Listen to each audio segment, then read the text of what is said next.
दोस्तों इस साल हम 75वां स्वतंत्रता दिवस मना रहे हैं और आजादी के ये 75वां साल के मौके पे हम आजादी के अमृत महोत्सव को भी मना रहे हैं। दोस्तों इस मौके पे मैं आप लोगों के सामने एक नया वीडियो के सीरीज को भी ला रहा हूँ, जिनमें इन 75 साल में भारत की तरफ से डेवलप किया हुआ कुछ महत्वपूर्ण हथियारों के कुछ महत्वपूर्ण कड़ियों के बारे में बताऊंगा। और इस सीरीज का सबसे पहला वीडियो है तेजस एयरक्राफ्ट को लेके। दोस्तों सबको पता ही होगा कि तेजस एयरक्राफ्टों के मार्क 1 वर्जन इंडियन एयरफोर्स में शामिल हो चुका है और मार्क 1A को जल्द ही शामिल किया जाएगा। तो वहीं पे मार्क 2 के ऊपर भी काम चल रहा है और प्रोटोटाइप इस साल के अंत तक रोल आउट होगा। तो वहीं पे भारत के समालोचना करने वाले देशों के तरफ से हमेशा से ही तेजस एयरक्राफ्टों के टाइमलाइन को लेकर निशाना बनाया जाता है। खास करके उनके द्वारा बताया जाता है कि इन एयरक्राफ्टों को बनाने के लिए भारत को 4 दशक मतलब 40 सालों का समय लगा। और आज के इस वीडियो में आप लोगों को तेजस एयरक्राफ्टों के डेवलपमेंट में भारत के द्वारा कितना समय और कितना पैसा खर्चा किया गया है इसके बारे में जानकारी दूंगा और उन सभी लोगों को जवाब दूंगा जो इन एयरक्राफ्टों के डेवलपमेंट को लेके सवाल उठाते हैं। तो डिटेल में जानने के लिए वीडियो के आखिर तक बने रहिए और चैनल को सब्सक्राइब और वीडियो को लाइक जरूर कीजिए। दोस्तों हिंदुस्तान एरोनॉटिक्स लिमिटेड की तरफ से तैयार किया हुआ तेजस एयरक्राफ्ट इंडिया का पहला सुपरसोनिक फाइटर एयरक्राफ्ट है। इन एयरक्राफ्टों को single engine delta wing light multi role design के एयरक्राफ्ट कहा जाता है, जिसके डिजाइन के ऊपर काम एरोनॉटिकल डेवलपमेंट एजेंसी की तरफ से किया गया है, जबकि एरोनॉटिकल डेवलपमेंट एजेंसी को इस काम में हिंदुस्तान एरोनॉटिक्स लिमिटेड के शाखा aircraft research and design centre के तरफ से मदद किया गया है। एयरक्राफ्टों को बेसिकली इंडियन एयरफोर्स और इंडियन नेवी के लिए ही डिजाइन करना शुरू किया गया था, लेकिन केवल मात्र इसे इंडियन एयरफोर्स में शामिल किया गया है और इंडियन नेवी के तरफ से इन एयरक्राफ्टों के जो नेवल वर्जन है उसे सिंगल इंजन होने के कारण रिजेक्ट किया गया है। हालांकि दोस्तों आपके जानकारी के लिए बता दूं कि एलसीए नेवी के बेस पे ही twin engine deck base fighter एयरक्राफ्टों के ऊपर काम शुरू किया गया है, जो इंडियन नेवी के नेक्स्ट जनरेशन के carrier base multi role fighter aircraft होगा। दोस्तों तेजस एयरक्राफ्टों को दुनिया के सबसे छोटे आकार के लाइट और सुपरसोनिक कैटेगरी के एयरक्राफ्ट के रूप में देखा जाता है। इवन ये दुनिया के सबसे अधिक मात्रा में कंपोजिट मटेरियल इस्तेमाल होने वाले एयरक्राफ्ट भी है और इसमें करीब करीब 45% कंपोजिट मटेरियल का इस्तेमाल हुआ है, जो ज्यादातर कार्बन बेस्ड कंपोजिट मटेरियल है। इस कारण से इन एयरक्राफ्टों के वजन भी कम है और एयरक्राफ्टों को छोटे आकार के रूप में बनाए रखना भी पॉसिबल हो पाया। हालांकि दोस्तों अगर देखा जाए तो तेजस एयरक्राफ्टों को पहली बार ऑपरेशनली इंडियन एयरफोर्स के बेड़े में साल 2016 में शामिल किया गया, लेकिन इन एयरक्राफ्टों के जो प्रोजेक्ट है उसका शुरुआत 1980 में ही हो गया था।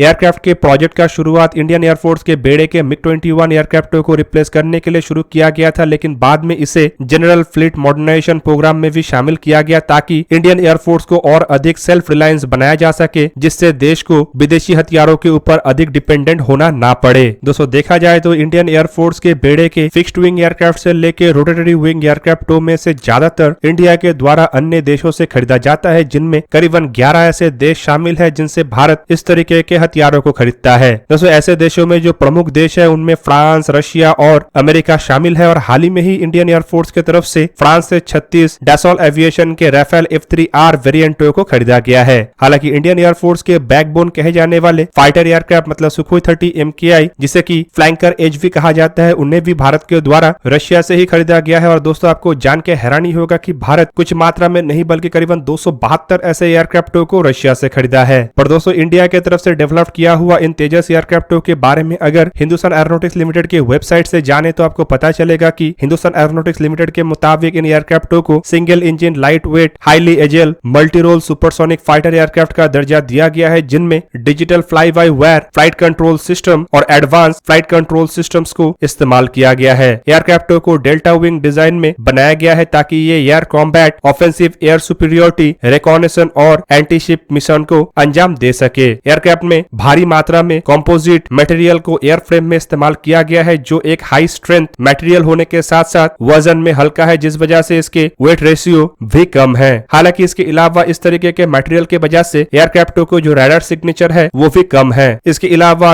एरोनॉटिकल डेवलपमेंट एजेंसी की तरफ से एयरक्राफ्टों के डिजाइन के समय में इन बातों को ध्यान में रखा गया कि एयरक्राफ्टों के रडार सिग्नेचरों को कम किया जाए। दोस्तों तेजस एयरक्राफ्टों को हल्के वजन के और सबसे छोटे एयरक्राफ्ट इसीलिए कहा जाता है क्योंकि ये रियली में काफी छोटा है। एयरक्राफ्ट के अगर आकार को देखा जाए तो इसका लंबाई 13.2 मीटर और ऊंचाई 4.4 मीटर, जबकि इसका विंग स्पैन केवल मात्र 8.2 मीटर है। इसके maximum take off weight 13.5 ton है, जबकि ये करीब करीब मार्क 1.6 मतलब 1980 किलोमीटर पर आवर के रफ्तार से उड़ान भर सकता है। एयरक्राफ्ट में हथियार के रूप में GSH-23 23 मिलीमीटर के ट्विन बैरल कैनन का इस्तेमाल किया गया है, जबकि इसके अलावा इसके पास जिसके सहारे ये एयरक्राफ्ट करीब करीब 5300 किलोग्राम के हथियारों को कैरी कर सकता है, जिनमें रशियन R-73, इजरायली डर्बी, स्वदेशी अस्त्र और इजरायली पाइथन जैसे मिसाइल शामिल है। दोस्तों तेजस एयरक्राफ्टों के मार्क 1 वर्जन को देखा जाए तो इन एयरक्राफ्टों ने अपना पहला उड़ान 4 जनवरी 2001 में भरा था, पर इन एयरक्राफ्टों को ऑफिशियली इंडियन एयरफोर्स के बेड़े में 17 जनवरी 2015 में शामिल किया गया, मतलब करीब करीब 14 ईयर के बाद। और दोस्तों ये एक लंबा डिले था। हालांकि दोस्तों इसके अलावा एयरक्राफ्टों के फर्स्ट फ्लाइट भी काफी डिले हुआ, क्योंकि अगर प्रोजेक्ट को देखा जाए तो प्रोजेक्ट को 83 में जहां पे शुरू किया गया तो वहीं पे 1986 में प्रोजेक्ट के जो डेफिनेशन फेज है उसे शुरू किया गया था। अब दोस्तों इसी चीज को मुद्दा बनाते हुए भारत को या फिर कहे तो भारत के इन एयरक्राफ्टों को निशाना बनाया जाता है, पर अगर देखा जाए तो एयरक्राफ्टों को डेवलप करना इतना आसान बात नहीं होता है और उन्हीं देशों की तरफ से इन चीजों को निशाना बनाया जाता है जो आइदर कॉपी करके एयरक्राफ्टों का निर्माण करता है या फिर किसी अन्य देश के एयरक्राफ्टों को अपने रंग में रंग के अपना दावा करता है। दोस्तों पाकिस्तान जैसे देशों के द्वारा ना अपने बलबूते पे अब तक कोई एयरक्राफ्टों का डिजाइन किया गया है और ना ही डेवलपमेंट किया गया है, बल्कि पाकिस्तान चाइना के एयरक्राफ्टों को अपना कहते हुए भारत के तेजस को निशाना बनाता है, जबकि चाइना का रिकॉर्ड है कि यह किस तरीके से रशियन डिजाइन को चोरी करके अपने एयरक्राफ्टों को निर्माण किया। हालांकि दोस्तों अगर अन्य देशों के ट्रू एयरक्राफ्टों के डेवलपमेंट को देखा जाए तो आपको पता चलेगा कि अमेरिका के तरफ से F-22 को निर्माण करने के लिए करीबन 20 साल का समय लगा। हालांकि रशिया अभी भी सुखोई Su-57 एयरक्राफ्टों को निर्माण करने को लेकर स्ट्रगल कर रहा है, पर इन दोनों देशों के एयरक्राफ्टों के डेवलपमेंट का इतिहास काफी पुराना है और जब इन एयरक्राफ्टों का डेवलपमेंट इन देशों की तरफ से शुरू किया गया था तब तक इन देशों के द्वारा कई डजनों के संख्या में एयरक्राफ्टों को तैयार और एक्सपोर्ट भी किया जा चुका था और इन एयरक्राफ्टों के डेवलपमेंट के समय में इन देशों के पास एयरक्राफ्टों के ज्यादातर कंपोनेंट जैसे कि radar, air structure, test equipment, cockpit system, engine तैयार था। हालांकि भारत की तरफ से जब तेजस एयरक्राफ्टों का डेवलपमेंट शुरू किया गया था तब ना भारत के पास एयरक्राफ्टों को डेवलप करने का कोई एक्सपीरियंस था और ना ही भारत के पास एयरक्राफ्ट रिलेटेड कोई भी इक्विपमेंट था। भारत के द्वारा संपूर्ण काम को स्क्रैच से शुरू किया गया। इवन दोस्तों एयरक्राफ्टों के प्रोजेक्ट के डिले होने के पीछे एक बहुत बड़ा कारण एयरक्राफ्टों के इंजन भी था। भारत के द्वारा जब प्रोजेक्ट को शुरू किया गया था तब इनमें स्वदेशी इंजनों को लगाने का बात कहा गया था और इसी कारण से भारत की तरफ से कावेरी इंजनों के डेवलपमेंट शुरू किया गया। हालांकि इंजनों के डेवलपमेंट इतना आसान नहीं है और बिना मदद के भारत इस तरीके के इंजनों को डेवलप नहीं कर सकता था और इंजनों के डिले के वजह से ही भारत तेजस एयरक्राफ्टों के प्रोजेक्ट में इतना डिले हुआ।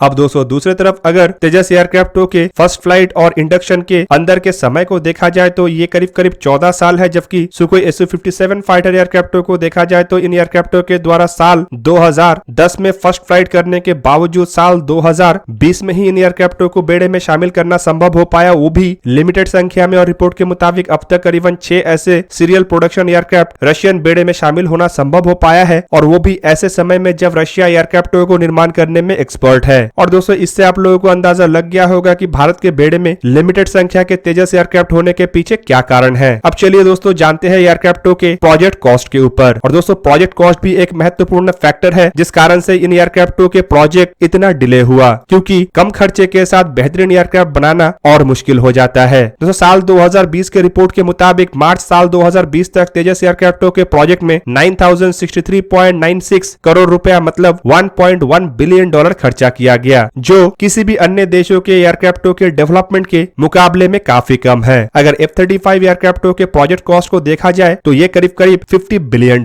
है, मतलब भारत के तेजस के डेवलपमेंट कॉस्ट के तुलना में करीब 50 गुना अधिक। हालांकि तेजस एयरक्राफ्टों के जो यूनिट कॉस्ट है वो भी काफी कम है। रिपोर्ट के मुताबिक तेजस एयरक्राफ्टों के FOC वर्जन के unit cost $37 million per unit है, तो वहीं पे इसके मार्क 1A वर्जन के unit cost $38 million per unit है। हालांकि इन एयरक्राफ्टों को $42 मिलियन के कॉस्ट में एक्सपोर्ट करने का बात कहा जा रहा है, मतलब इसके एक्सपोर्ट वर्जन का कॉस्ट $42 मिलियन होगा। दोस्तों अब तक के रिपोर्ट के मुताबिक इंडियन एयरफोर्स के लिए हिंदुस्तान एरोनॉटिक्स लिमिटेड की तरफ से 32 तेजस मार्क 1 FOC और IOC वेरिएंट एयरक्राफ्टों को निर्माण किया जा चुका है, जिनमें करीबन 30 एयरक्राफ्टों का डिलीवरी हो चुका है। बाकी के 2 एयरक्राफ्टों का डिलीवरी इसी साल किया जाएगा। हालांकि Hindustan aeronautics limited mark 1 FOC variant के ट्विन सीटेड एयरक्राफ्टों के ऊपर भी काम शुरू कर चुका है और इस साल के अंदर 18 एयरक्राफ्टों में से 4 एयरक्राफ्टों का डिलीवरी किया जाएगा, जबकि बाकी एयरक्राफ्टों का डिलीवरी नेक्स्ट ईयर होगा। दूसरी तरफ तेजस मार्क 1 और मार्क 1A के बाद अब मार्क 2 एयरक्राफ्टों के रोल आउट को लेकर भी तैयारी किया जा रहा है और संभावित साल के अंत तक या अगले साल के शुरुआत तक एयरक्राफ्टों का रोल आउट हो जाए और हिंदुस्तान एरोनॉटिक्स लिमिटेड की तरफ से इन एयरक्राफ्टों के फर्स्ट फ्लाइट को भी अगले साल के शुरुआती कुछ महीनों के अंदर अंजाम देने का प्रयास किया जा रहा है। है। इंडियन एयरफोर्स की तरफ से हाल ही में यह भी खुलासा किया गया है कि तेजस मार्क 1 और मार्क 1A के बाद करीब करीब 6 स्क्वाड्रन तेजस मार्क 2 एयरक्राफ्टों को इंडियन एयरफोर्स के बेड़े के लिए खरीदा जाएगा, जबकि दूसरी तरफ प्रोडक्शन शुरू होने के बाद एयरक्राफ्टों को और अधिक संख्या में खरीदा जाएगा कि नहीं उसका डिसीजन भी लिया जाएगा। दोस्तों फिलहाल तेजस मार्क 2 एयरक्राफ्टों के टाइमलाइन को देखा जाए तो बताया जा रहा है कि इन एयरक्राफ्टों के फर्स्ट फ्लाइट 2023 में होने के बाद 2026 तक इन एयरक्राफ्टों के प्रोडक्शन शुरू कर दिया जाएगा और 2028 में तेजस मार्क 1A एयरक्राफ्टों के प्रोडक्शन समाप्त होने के तुरंत बाद ही इन एयरक्राफ्टों को लार्ज स्केल में प्रोड्यूस किया जाएगा। फिलहाल तेजस एयरक्राफ्टों के प्रोडक्शन रेट को भी बढ़ाने का तैयारी किया जा रहा है और संभावित साल के 24 एयरक्राफ्टों तक प्रोड्यूस करने का क्षमता बनाया जाएगा। इवन दोस्तों तेजस एयरक्राफ्टों के सक्सेस के बाद भारत खाली तेजस मार्क 2 के ऊपर ही काम नहीं कर रहा है, बल्कि भारत के द्वारा इन एयरक्राफ्टों के बेस पे twin engine deck based fighter aircraft को भी नेवी के लिए बनाया जाएगा, जो नेवी के एलसीए नेवी प्रोजेक्ट के सक्सेसर के रूप में बनाया जाएगा। दोस्तों हालांकि इन एयरक्राफ्टों के इस्तेमाल से इंडियन नेवी अपने बेड़े के MiG-29K और KUV सीरीज के एयरक्राफ्टों को रिप्लेस करेगा। तो वहीं पे ये भी बताया जा रहा है कि इन एयरक्राफ्टों के एक एयरफोर्स वर्जन भी होगा जिसे ORCA मतलब ओमनी रोल कॉम्बैट एयरक्राफ्ट का नाम दिया गया है। दोस्तों इंडियन एयरफोर्स के लिए 5th जनरेशन के फाइटर एयरक्राफ्टों का भी डेवलपमेंट हो रहा है और इंडियन एयरफोर्स करीबन 7 स्क्वाड्रन AMCA मतलब 5th जनरेशन के इन फाइटर एयरक्राफ्टों को खरीदेगा, जिनमें 2 स्क्वाड्रन जहां पे मार्क 1 होगा तो वहीं पे करीब करीब 5 स्क्वाड्रन मार्क 2 एयरक्राफ्ट होगा। दोस्तों अमृत महोत्सव के इस मौके पे भारत को और भी कई सारे खुशखबरी मिलने जा रहा है और दोस्तों आप लोगों को मैं इस अमृत महोत्सव के मौके पे और भी कई भारत के ऐसे बड़े अचीवमेंटों के बारे में बताऊंगा। तो दोस्तों ये था आज का वीडियो। अगर आपको वीडियो अच्छा लगा तो लाइक कीजिए और मेरे चैनल को सब्सक्राइब कीजिए और साथ में बना हुआ बेल आइकन को भी प्रेस कर दीजिए ताकि आप मेरा वीडियो देख पाए सबसे पहले। जय हिंद।